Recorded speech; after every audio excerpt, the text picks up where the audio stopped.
Bonjour à ceux que je n'ai pas encore vus.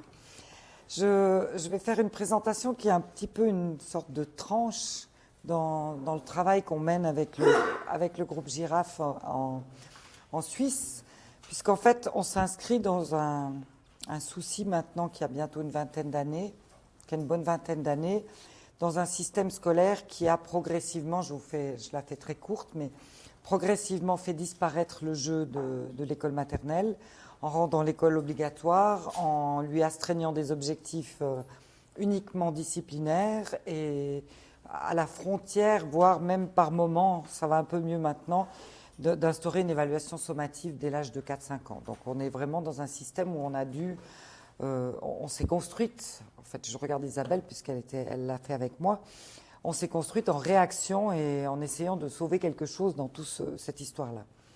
Avec une formation, c'est le point commun qu'on a avec vous, une formation qui fait une part très minime aux questions du préscolaire par rapport chez les enseignants et qui, aujourd'hui, j'en suis convaincue, même si elle augmentait un petit peu, ne fait jamais le contrepoids par rapport à tout le reste et donc crée une école qui n'est pas tout à fait adéquate par rapport aux besoins des enfants de cet âge-là. Donc, je vais revenir sur cette question de réussite éducative et comment nous, on est entré dans essayer de définir ce qu'on appelle des apprentissages fondamentaux, pas du tout au sens français, lire, écrire, compter, mais au sens de fondateur de la scolarité, et puis avec une porte d'entrée forte sur le jeu de faire semblant. Alors, quand on a interrogé régulièrement des enseignants, en fait, la question qu'on leur pose, c'est de penser à un élève dans leur classe, à 5 ans, à 6 ans ou même à 7 ans, pour lequel elles font l'hypothèse qu'il n'aura aucun problème ni à l'école ni dans sa vie future. C'est l'enfant qui correspond à tout ce qu'elles imaginent être un socle qui est prêt pour la suite. Et puis on leur demande de décrire cet enfant. Et ce qui ressort, c'est ce qui est en noir, c'est ce qu'elles nous disent, c'est un enfant qui a de l'intérêt, qui sait expliciter ce qu'il fait, qui mémorise volontairement, qui écoute, qui est à l'aise dans son corps, qui demande de l'aide, qui accepte la frustration et qui entre dans le monde symbolique. Alors nous, on a traduit en bleu un peu comment ça s'exprimerait en termes plus pédagogiques. Mais enfin, c'est intéressant parce qu'on se dit finalement, nos enseignantes, elles savent très bien qu'est-ce qui fait qu'un enfant est prêt pour la suite de sa scolarité, quand elles décrivent l'enfant qui va bien. Parce que quand on leur demande de nous décrire l'enfant pour lequel elles ont du souci, elles nous disent il ne connaît pas beaucoup de lettres, il ne sait pas la comptine numérique, et ce n'est pas du tout les mêmes dimensions qui sont relevées. Donc on est parti déjà depuis pas mal d'années là autour en se disant finalement, si c'est ça qui fait qu'un élève est prêt, c'est ça qu'il faut qu'on enseigne à l'école maternelle. Et puis alors on a fait un travail assez important, plus au niveau de recherche de littérature dans une perspective historico-culturelle pour essayer de définir ces choses-là un petit peu autrement. Et puis on s'est mis d'accord, alors c'est pas exhaustif, c'est quelques exemples. Un enfant qui est prêt pour suivre une scolarité qui lui convienne, qui soit bonne pour lui, c'est un enfant qui est capable de s'investir dans des apprentissages qui sont imposés par le programme de l'école. Comme il s'investissait dans des apprentissages qu'il choisissait. On prend toujours l'exemple qu'un enfant qui s'investit dans les apprentissages scolaires comme il s'est investi dans la marche, avec la sécurité, le fait qu'il est sûr qu'il y arrivera, avec la volonté d'y arriver, avec aucune peur de faire des erreurs, etc. etc. Donc on a à enseigner à l'enfant comment il transfère cette capacité qu'il a dès la naissance, mais dans des apprentissages qui sont imposés.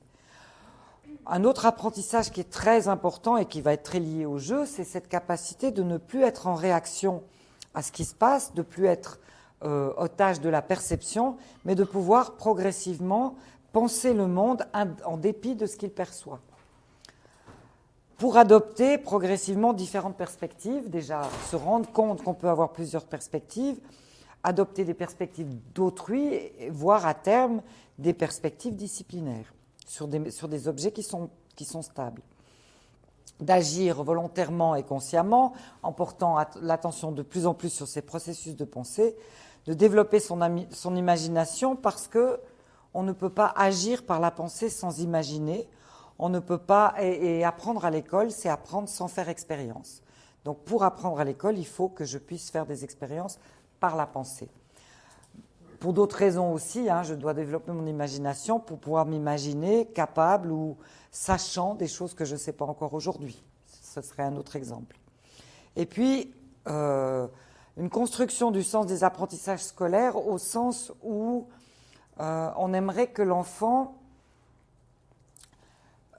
puisse comprendre en quoi ce qu'il va apprendre à l'école va constituer des outils qui vont le rendre plus performant, c'est-à-dire des outils qui vont lui permettre d'agir plus sur le monde, sur lui et sur les autres. Donc c'est vraiment cette dimension-là qu'on met au cœur des enjeux de l'école maternelle.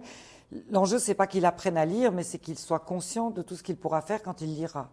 C'est pas qu'il apprenne à compter, mais qu'il soit conscient de tout ce qu'il pourra faire quand il maîtrisera ces dimensions-là. Alors on s'appuie sur les fameuses activités maîtresses, comme tu les as nommées, ou qu'on appelle aussi activités directrices du développement. Et puis on se situe dans une période à l'école maternelle où l'enfant entre dans l'activité jeu de faire semblant, qu'il va devoir apprendre.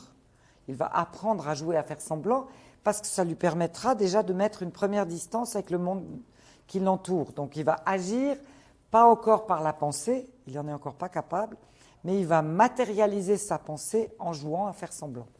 Donc c'est une première étape qui lui permet de se détacher justement de cette réaction à la perception ou à l'immédiateté, étape qui va aller jusqu'à l'abstraction si tout se passe bien après 12 ans.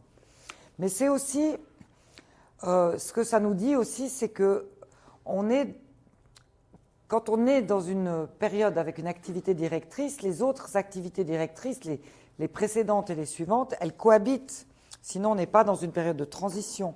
Donc, il y a encore de l'activité sensorimotrice, c'est évident.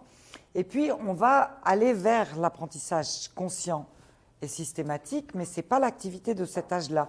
Par contre, c'est une activité qui se prépare à l'âge du jeu de faire semblant, notamment en permettant à l'enfant de saisir le sens de ses apprentissages qui sont à venir, donc à le mettre dans le projet de ses apprentissages. Alors si je viens sur le jeu, puisque c'est l'objet du jour, pourquoi le jeu nous permet de répondre fortement à tous ces enjeux-là? Quand on parle de jeu de faire semblant, on parle vraiment d'une situation imaginaire qui est créée par les enfants ou par les joueurs. L'enseignant peut faire partie des joueurs. Donc la première chose, c'est que c'est une situation imaginaire. La deuxième chose, c'est que dans cette situation, les enfants adoptent des rôles et s'appliquent ou appliquent les règles qui correspondent aux rôles qui se sont attribués. Ils le font à la hauteur de ce qu'ils ont compris. Donc c'est un lieu dans lequel ils vont expérimenter, explorer, triturer ce qu'ils comprennent des rôles et des règles du monde dans lequel ils sont. Quand ils jouent à la maîtresse, on en parlait hier, quand ils jouent à la maîtresse, à 4 ans, la maîtresse, elle dit « tais-toi, lève la main, c'est juste, c'est faux », parce que c'est ça qu'ils sont en train de comprendre de ce qui se joue à l'école, même si la maîtresse, c'est pas comme ça. La maîtresse qu'on regarde, c'est comme la maman qui gronde, c'est pas nous, mais c'est ça qu'ils comprennent et qu'ils sont en train de s'approprier.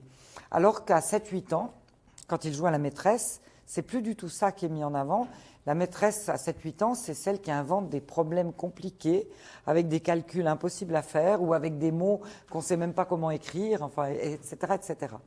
Donc ça, c'est le premier élément. Là, on a un jeu d'une classe qui jouait à l'hôpital. Deuxième élément, alors je vais dans le même ordre que les schémas de Marinova, parce que ça nous permet, je trouve, bien de comprendre comment le jeu se construit et ce qu'il permet à chaque fois. Il y a cette première étape ou ce premier schéma qui est autour de l'objet qui permet à l'enfant d'être capable de détourner le sens d'un objet, c'est-à-dire que la signification de l'objet devient plus importante que ce que l'objet me renvoie. C'est plus la tasse qui me dit que je dois boire, mais c'est mon besoin d'un chapeau qui me fait prendre la tasse et la mettre sur la tête. Donc il y a un détachement de cette perception immédiate qui permet à l'enfant de commencer à agir par la pensée, donc de mémoriser, d'anticiper, d'imaginer progressivement, d'entrer dans l'abstraction. Ce qui est intéressant à cet âge-là, c'est que l'enfant ne peut pas être complètement dans une pensée conceptuelle, donc il va mettre ces dimensions-là en action. Et l'objet qu'il va choisir pour remplacer un autre objet, c'est un objet qui lui permet d'agir comme s'il avait l'objet en question. Et là, vous avez un ambulancier sur la gauche qui a cherché une pédale pour faire accélérer son ambulance. Donc il s'est dessiné un volant et puis il est allé chercher la perforatrice pour pouvoir faire le geste de l'ambulancier qui conduit la voiture. Donc là, on voit comment on répond progressivement à ce besoin de l'enfant d'être capable d'agir en dépit de sa perception. Et puis, il va adopter des rôles et les règles qui sont liées au rôle, et ça va lui permettre d'apprendre à adopter différentes perspectives. C'est-à-dire, je reste moi, mais je regarde le monde comme si j'étais quelqu'un d'autre. Donc j'apprends à mettre des lunettes différentes pour regarder la réalité qui m'entoure. Et puis évidemment, comme je le fais toujours en interaction avec d'autres, je dois négocier ces perspectives. Parce que ce serait déjà le cas pour les objets, hein, si je vous dis que ça c'est une baguette magique, eh bien si je ne vous le dis pas, vous ne pouvez pas le savoir. Donc il faut qu'on se mette d'accord pour pouvoir transformer ce monde imaginaire. Et c'est la même chose pour les rôles. Ça va se négocier dans l'interaction. Je ne peux pas être un docteur si je n'ai pas de malade. Et je ne peux pas être une maîtresse si je n'ai pas d'élèves. Au pire, je vais mettre des poupées pour faire les élèves, mais j'ai besoin de cette interaction. Et puis c'est comme ça que l'enfant va progressivement apprendre à éprouver des émotions et à développer son empathie.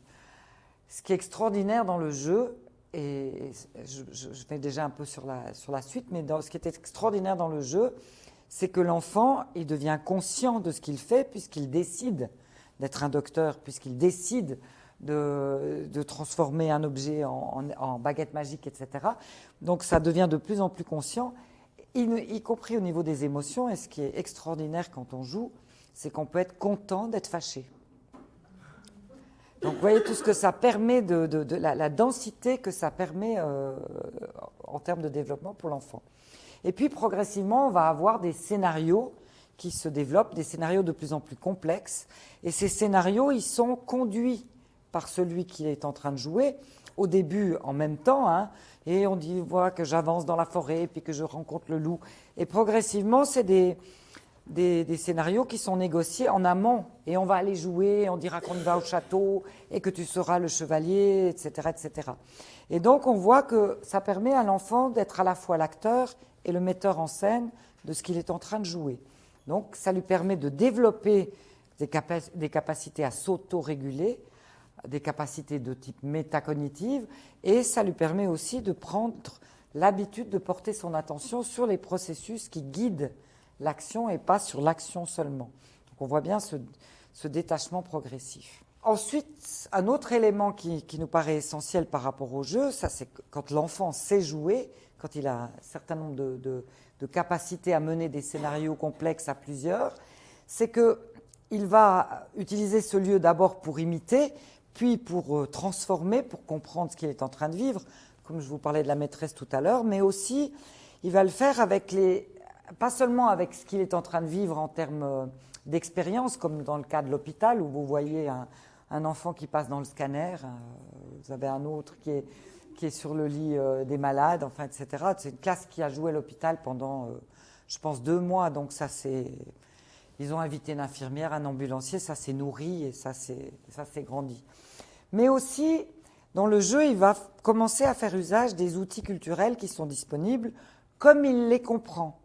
Et il va en faire usage plutôt au niveau justement du sens, de la fonction. C'est pas grave si je ne sais pas écrire, mais je peux avoir une intention de scripteur, même en faisant semblant d'écrire. Donc la dimension je suis en quelque sorte libérée des dimensions techniques. Je peux aller sur la Lune alors que je ne sais pas conduire une fusée.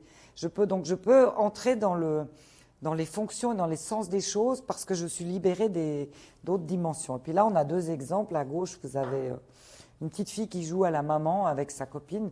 Donc c'est tous des enfants qui ont 4-5 ans. Hein. C'est maternel. Chez nous, c'est mélangé. 4 et 5 ans sont dans la même classe.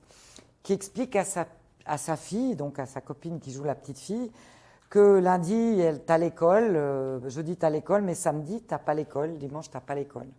Et on voit comment elles explorent cette question du temps et finalement à quoi ça sert d'apprendre les jours de la semaine. Ben, c'est vraiment utile parce que comme ça, je sais quand j'ai l'école et je sais quand j'ai pas l'école.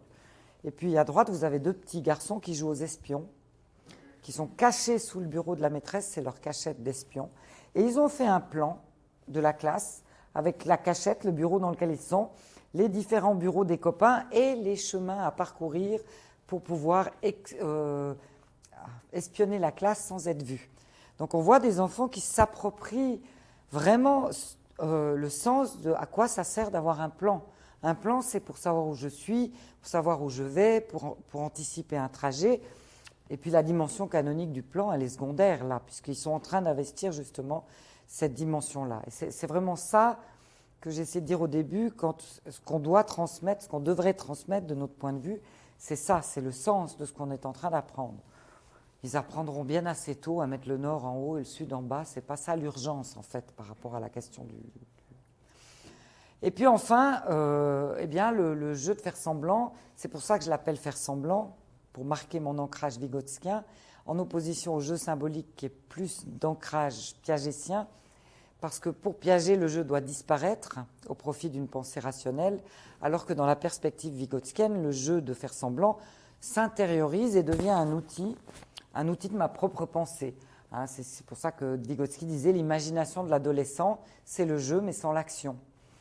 Et donc, apprendre à faire semblant, c'est aussi des outils qui sont requis par l'apprentissage scolaire. À l'école, je dois faire semblant tout le temps, je dois faire semblant de raconter mes vacances en faisant attention de ne pas faire de fautes d'orthographe.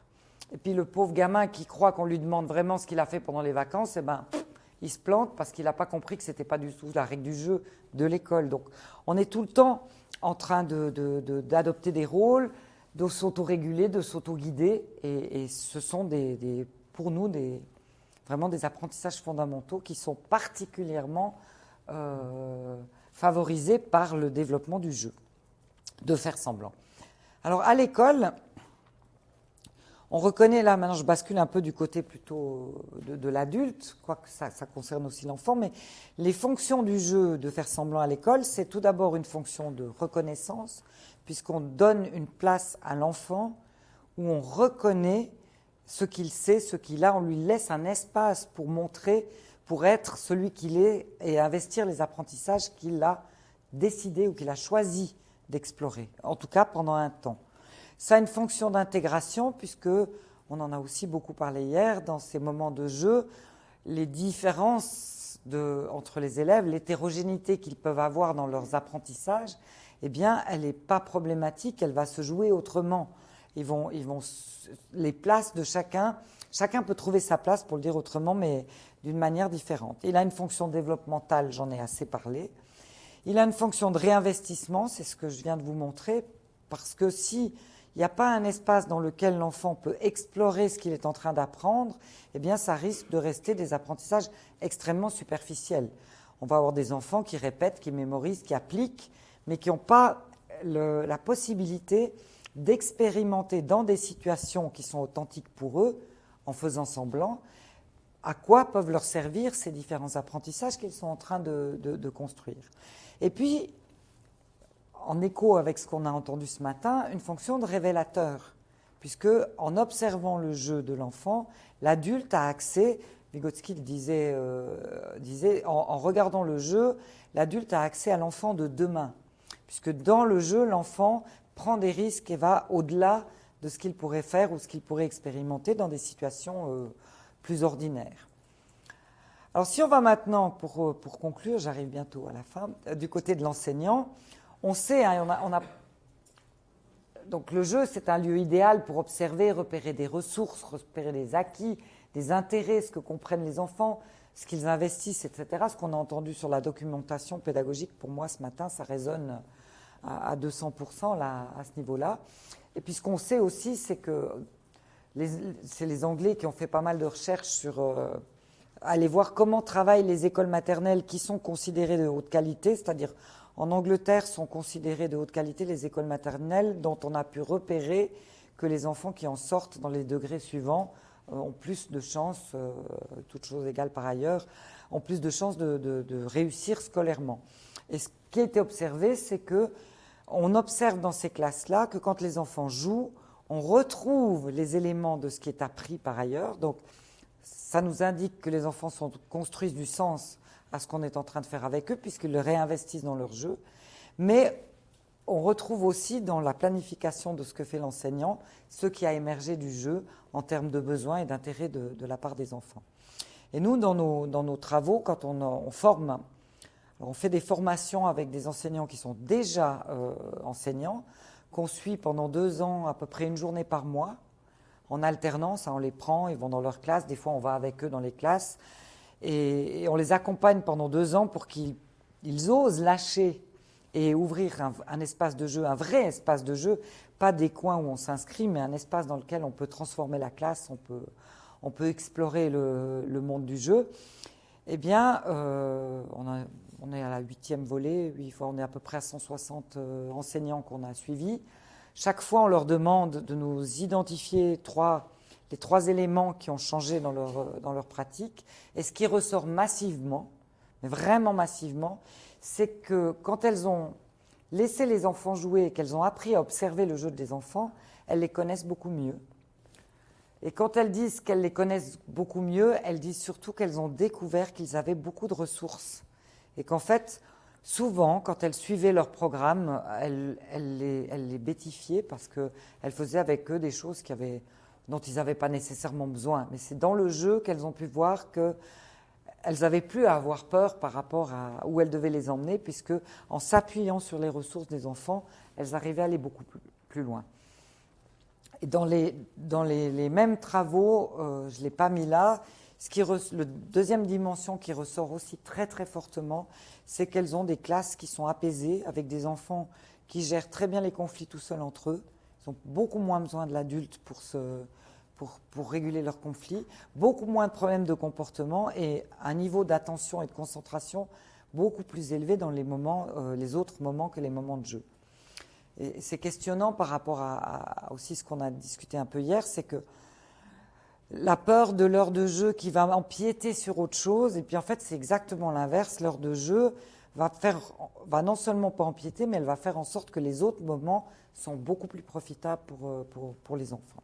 Alors je vais conclure sur ce qu'on appelle finalement où on en est aujourd'hui par rapport à notre didactique des apprentissages fondamentaux, où on essaie d'identifier ce qui devrait être enseigné, et en premier lieu le jeu de faire semblant, puisqu'on reçoit à l'école des enfants qui ne savent pas jouer, et que c'est probablement particulier, puisque je pense que nos mères et nos grands-mères n'avaient pas le souci d'enseigner le jeu de faire semblant, puisque les enfants apprenaient à jouer avec d'autres, en bande, à l'extérieur, sans surveillance, etc. Et nous, on a à se poser cette question-là, pour pouvoir saisir ou provoquer des opportunités d'apprentissage. Et je reprends la formule de Marinova que j'aime beaucoup. On n'est pas en train de jouer pour les faire apprendre, on est vraiment en train de leur montrer que apprendre, on va apprendre pour jouer. Ça veut dire que les apprentissages vont nous permettre de faire des choses qu'on ne pouvait pas faire dans nos jeux, parce que justement l'apprentissage est au service devient un outil de mes propres capacités à agir, et particulièrement à agir dans le jeu. Voilà, je vais aller un petit peu plus vite, puisque sinon on n'a pas le temps de discuter.